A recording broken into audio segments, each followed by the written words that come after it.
बाजारों में भारी बिकवाली देखने को मिली है। चौतरफा गिरावट की गिरफ्त में इस समय बाजार ट्रेड करते हुए निफ्टी बैंक 5.5% लगभग टूट चुका है, तो मिड कैप इंडेक्स 5.5% के नुकसान पर खड़ा है। साथ ही साथ 3.5% की गिरावट आप देखेंगे सेंसेक्स और निफ्टी में, तो ये एक वन साइडेड फॉल देखा जा रहा है। फार्मा को छोड़ दीजिए और बाकी सभी इंडाइसेस दरअसल आज के सत्र में कमजोरी पर ही कारोबार कर रहे हैं, और ये जो भी बिकवाली आई है वो दरअसल आई है हमारे इंटरनल फैक्टर्स पर। और सबसे बड़ी जो वजह इस समय मानी जा रही है आज की इस बिकवाली के पीछे, वो है लॉकडाउन का डर, और वही डर आज बाजार पर भारी पड़ा है। और इस बिकवाली में आप गौर कीजिएगा, इंडिया विक्स में करीब करीब 15% का उछाल आ चुका है। ये लेवल्स बहुत हाई माने जाते हैं। इसी लेवल के चलते आप देखिए 14,300 तक फिसलता हुआ निफ्टी बैंक 31,000 तक फिसल चुका आज के सत्र में, और फार्मा छोड़ सभी सेक्टोरल इंडाइसेस में बिकवाली देखने को मिली है।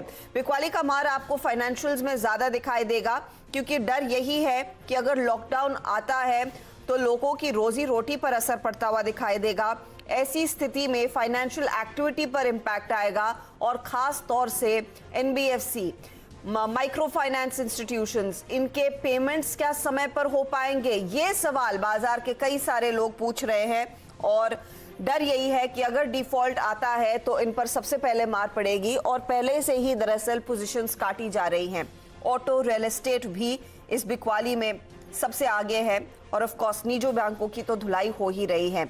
चिंता की वजह महाराष्ट्र है। बाजार में गिरावट जो आई है वो इसी बात को लेकर आई है कि काफी आहट हो रही है कि शायद महाराष्ट्र में जो वीकेंड लॉकडाउन था उसको एक एक्सटेंशन मिले, शायद 14 दिन तक का लॉकडाउन लग सकता है। ज्यादा डिटेल्स निकल कर आएंगे। आज याद रखिएगा, मुख्यमंत्री उद्धव ठाकरे और डिप्टी सीएम अजीत पवार की एक बैठक चल रही है, उसमें कुछ बातचीत होगी इसी मुद्दे पर, और यही फिलहाल डर है जो भारतीय बाजारों पर हावी है।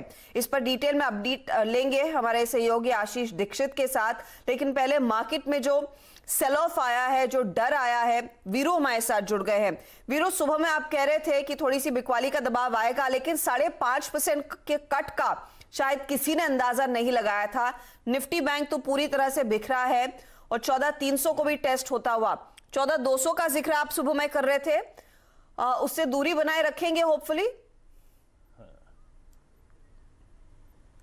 नहीं हर्षदा, अगर आप देखें, अगर निफ्टी को 650 यानी अपने 50 डेमा के बाद रुकना था तो शायद वो 14,500 पे रुकता। वो हमारा एक सीरीज का इंपॉर्टेंट मार्क था, वो पुट राइटर्स का एक कॉन्फिडेंस था।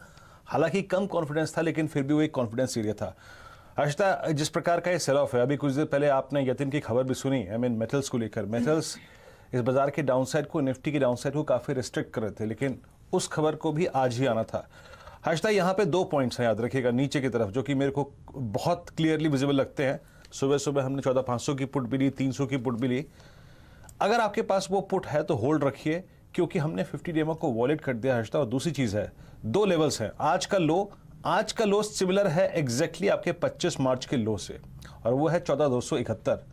इसके वॉल्यूशन के बाद जो लेवल्स मेरे को आज क्लोजिंग या फिर अगली मॉर्निंग तक या फिर कल क्लोजिंग तक नजर आ रहा है, वो है करीब करीब 14,151, 14,119, जो कि है निफ्टी का 100 डे एक्सपोनेंशियल मूविंग एवरेज। मैं अभी ऑप्शन स्टेट्स दिखा था हर्षदा, अभी पुट राइटर्स के पास कोई कन्विक्शन नहीं है। जो फियर, लॉकडाउन फियर के चलते अगर आप देखें, पुट राइटर्स के पास कोई कन्विक्शन नहीं है कि ये एक्सटेंडेड फॉल है, ओके इस पुट्स को बेचते हैं, नहीं, ऐसा कुछ नहीं है। 14,500 पे काफी स्ट्रॉन्ग कॉल राइटिंग है, यानी आप निफ्टी फ्यूचर्स पर या फिर निफ्टी स्पॉट पे 14,500 और 550 का स्टॉप लॉस लगाकर अपने शॉर्ट्स को होल्ड कर सकते हैं, पुट्स को लॉन्ग होल्ड कर सकते हैं। नीचे की तरफ हर्षदा 119 यानी 14,119 और 14,150 की पॉसिबिलिटी बहुत स्ट्रॉन्ग लग रही है। रही बात हर्षदा निफ्टी बैंक की, ये कल्प्रिट है, एक्सप्लेन आपने सारे रीजंस कर ही दिए, मैं ज्यादा नहीं बोलूंगा इस पर। हर्षदा, यहाँ पर टूटने के बाद 32,000 अगर आपने पुट्स ली हैं या फिर आप शॉर्ट गए हैं, तो अब एक लेवल आपके जहन में होना चाहिए, और वो है 29,700, 29,750। क्यों? ये आता है निफ्टी बैंक का 200 डे एक्सपोनेंशियल मूविंग एवरेज, और साथ ही साथ ये हमारा बजट से 2 दिन पहले जो हमने लो लगाया था 29,700 यानी 28 जनवरी को, ये वो लो है। तो ये 2 मीनिंगफुल लोज जो हैं निफ्टी और निफ्टी बैंक पे ड्यू लगते हैं आज की सेलिंग प्रेशर के बाद। बहुत सारे दिग्गज स्टॉक फ्यूचर्स लाइक कोटक अब फ्रेश प्रेशर में आ रहे हैं। तो हाँ, आई मीन प्रेशर है हर्षता, और ये एक्सटेंड हो सकता है। प्रेशर है, प्रेशर एक्सटेंड हो सकता है, और प्रेशर एक्सटेंड होने की वजह यही है, बाजार में दरअसल डर है कि लॉकडाउन जल्द से जल्द अनाउंस होगा। आशीष दीक्षित दरअसल इस खबर पर नजरें रखे हुए हैं। आशीष, बताइए, आज सीएम और डिप्टी सीएम की बैठक चल रही है, वहां से क्या क्या आप सुन रहे हैं?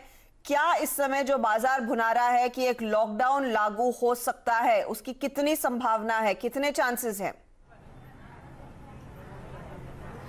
जी हर्षदा, आपको बताना चाहेंगे कि अब लॉकडाउन महाराष्ट्र में लगना ये लगभग तय माना जा रहा है। कल टास्क फोर्स के मेंबर्स के साथ सीएम उद्धव ठाकरे ने मीटिंग की, करीब 2.5 घंटे ये मीटिंग चली, जिसमें ये फैसला लिया गया जो हेल्थ वर्कर्स हैं उन पर काफी ज्यादा प्रेशर आ रहा है, वो खुद कोरोना पॉजिटिव हो रहे हैं। ऐसे में जो टास्क फोर्स की टीम है उनका साफ कहना था कि अगर कोरोना की संख्या को रोकना है, अगर इस चेन को तोड़ना है, तो 2 उपाय हमारे सामने इस समय मौजूद हैं। एक लॉकडाउन और दूसरा वैक्सीनेशन बढ़ाया जाए।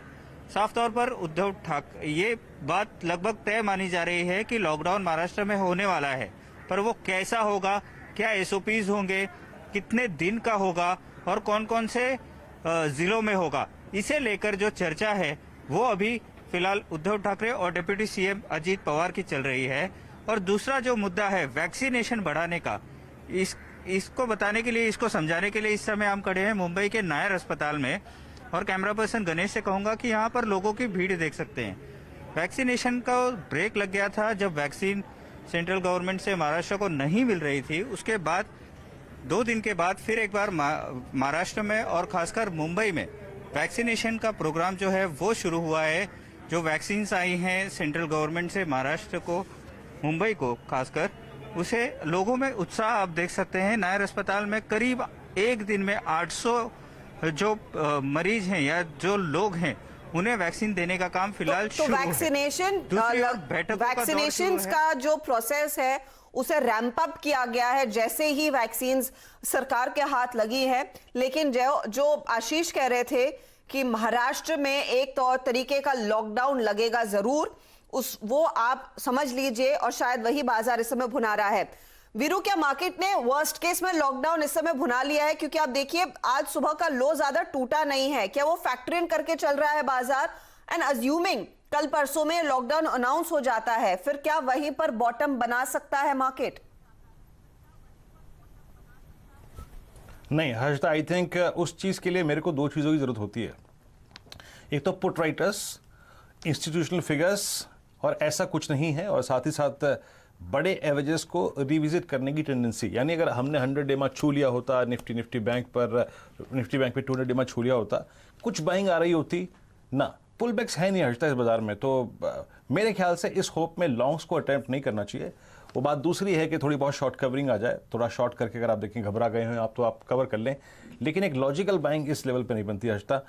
थोड़ा सा आप देखिए ना, अब आपकी और मेरी बात करते करते कोटक महिंद्रा बैंक अब पिछले 3 महीने के लोस पे खिसक चुका है, तो बाइंग वो नहीं है, और अभी एवरेजेस को हमने रिविजिट नहीं किया है, और सबसे बड़ी चीज़ है कि पुट राइटर्स नहीं है।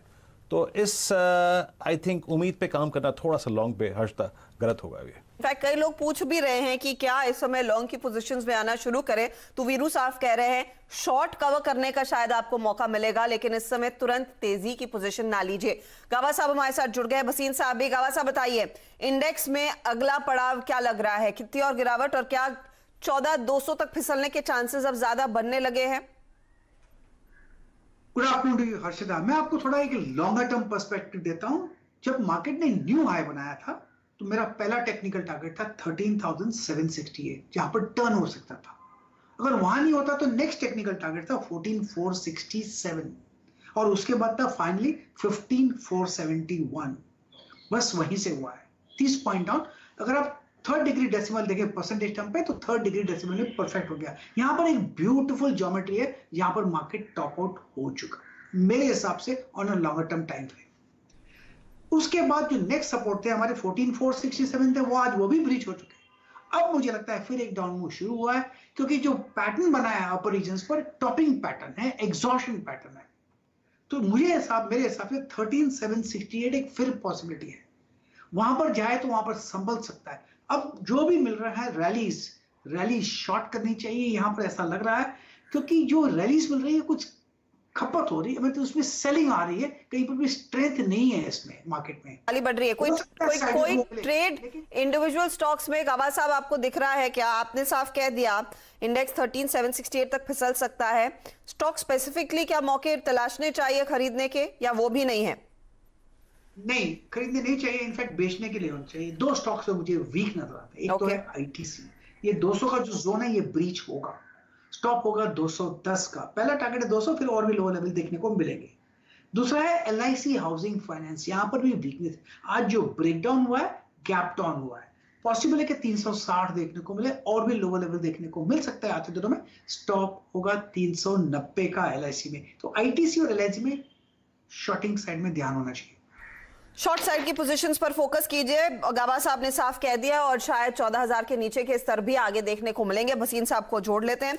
भसीन साहब, आप पिछले हफ्ते तक तो काफी बुलिश थे कि डिप्स पर खरीदना चाहिए, लेकिन आज बाजार में दरअसल घबराहट काफी ज्यादा बढ़ गई है। हमारे सहयोगी कह रहे थे कि किसी ना किसी रूप में एक लॉकडाउन जरूर आएगा, क्योंकि चेन रोकना चाहती है महाराष्ट्र की सरकार, and most importantly medical infrastructure पर काफी प्रेशर आ रहा है। उस प्रेशर को कम करने के लिए लॉकडाउन होगा और किसी चीज के लिए नहीं। ऐसे में क्या अप्रोच रखी जाए, क्या करे ट्रेडर्स इस समय? Good afternoon, Archita. So the real chaos is not here. The real chaos is in Bengal और in हरिद्वार जहाँ कुंभ है, वहां पे है मास स्प्रेडिंग। बॉम्बे में तो ऐसा कुछ नहीं है। और अभी भी मुझे लगता है कि it is a first reaction where the fatality is much lower. Anyway, मैं डॉक्टर नहीं हूँ, ना मैं इस पे सजेशन दे सकता हूँ। मेरे को लगता है ये सारा लॉकडाउन वगैरह जो आना है 2-3 दिन में, ये सास बहू की कहानी जो आपके चीफ मिनिस्टर खेल रहे हैं, ये 2-3 दिन में बंद हो जाएगी। और मुझे लगता है ये सारा कुछ मार्केट ने प्राइस इन करता है। तो I think by this weekend, by the 15th-16th, you will have priced in all negatives. Now, whether you go to 13,700 or 14, these are panic levels. These will not come because of a panic. And the panic is priced in. Look at the headlines. Metals are down 3% because China says we will release fresh reserves of copper and aluminium, which is a very, very bullish sign for low inflation and for autos. So I think if I hear Mr. Rajiv Bajaj, who's a pioneer, he says there is no slowdown. We are in fact looking just for our supply-demand chain to be active. So take it with a pinch of salt. I'd rather rely on Mr. Rajiv Bajaj and his outlook than on the market situation. I have 3 buys here, but again, if you can't digest the volatility, then stay out, but don't sell in this panic. I am suggesting for the next 18 days 3 stocks which you must do a sip, and we'll again go back to these stocks on 30th of April where the levels will be much higher. If you can say, I will start those 3 stocks. जी sir, बोलिए। So first would be unquestionably Mahindra & Mahindra, the largest play, which according to me this year will be in 4 figures. And Mahindra is going to be a smart outperformer, not on the back of the tractor, but the SUVs which are newly launched. Secondly, if we see a fall in metals, then automatically the margins will be 740, 741 mein lijiye. Keep a stop loss of 725, but look for targets of 875 at least. Now these are delivery trades which for the 18 days you must buy every day. Second would be ITC. Unquestionably the largest player now in FMCG, where margins are going to expand. Cigarette volumes will only see an uptick. So at 205, you have a very good chance of making at least a 10% upside. 235 to 240 would be my ultimate target in the next 3 months. Third would be a bank where, again, I think there is a very good opportunity. RBL Bank, 205.7 is its book value. You're getting it first time in 1 year under its at 0.9 time price to book. This is one of the best retail franchises which is growing very rapidly. Cost of money is low because they raise capital and they don't need capital. And I think NPAs are overblown that there will be any pressure. So at 185, 186, buy it. Keep a stop loss 175. Look for targets of 245 to 250. Again, my recommendation: do a sip for the next 18 days, and you'll have priced in all the greed and fear. Okay, तो ये फिलहाल आपके लिए 3 top trades, और ये थोड़ा सा अगले 15-20 दिनों की स्ट्रैटेजी आपको भसीन साहब दे रहे हैं कि इस गिरावट में फायदा उठाए। डिप्स पर कुछ शेयर लेने हैं, M&M, ITC और RBL बैंक, उनको वैल्यू ट्रेड्स दिखाई दे रहे हैं, जहां पर धीरे धीरे करके आप पोजीशंस बढ़ा सकते हैं। लेकिन जिस खबर से देखिए बाजार में और बिकवाली बढ़ी है, वो दरअसल मेटल से जुड़ी हुई है।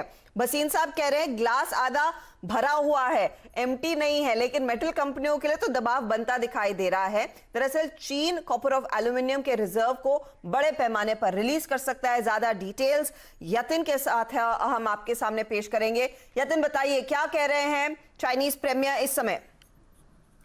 देखिए हर्षदा, बहुत ही कहें तो कॉशन स्टेटमेंट्स आ रहे हैं चाइनीज गवर्नमेंट से, और चाइनीज प्रीमियर की जो इनकी पोलित ब्यूरो की मीटिंग होती है, वहां चाइनीज प्रीमियर ने स्पेसिफिकली कहा है कि जो मेटल्स और कमोडिटीज में रैली हुई है पिछले 6-12 महीने में, वो चिंता का विषय है, क्योंकि अभी इंडस्ट्रियल इन्फ्लेशन यानी जो महंगाई का दर है वो चाइना में कमोडिटीज के वजह से बढ़ रहा है, और इसको कंट्रोल करने की जरूरत है। और इसीलिए चाइनीज गवर्नमेंट ने इंडिकेट किया है वो प्राइस कंट्रोल ला सकते हैं, और जरूरत पड़ने पर जो उनके स्ट्रेटेजिक रिजर्व्स होते हैं, खास करके कॉपर, एल्यूमिनियम और निकल के अंदर, वो मार्केट में रिलीज करके प्राइसेस को शांत किया जाएगा।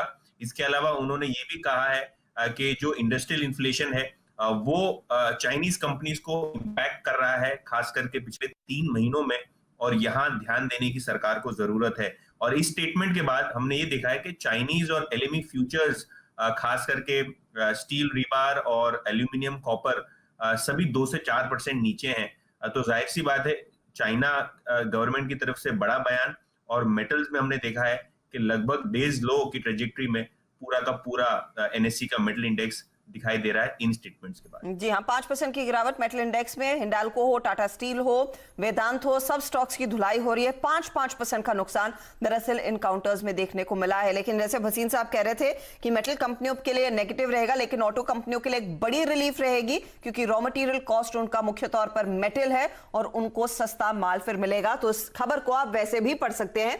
लेकिन आज के सेल ऑफ में ऑटो में कोई तेजी नहीं देखी जा रही है, सिर्फ और सिर्फ मंदी के सौदों पर लोगों का ध्यान है। एक काम करते हैं, लेंगे एक ब्रेक के बाद कुछ स्टॉक्स पर नजरें रहेंगी। HDFC बैंक में दरअसल बिकवाली बढ़ गई है, 1370 के लेवल को इसने कर दिया है ब्रीच। अब यहां से आगे अगला रुझान कितना कमजोर रहता है उस पर भी चर्चा होगी। आप बने रहिए CNBC आवाज के साथ।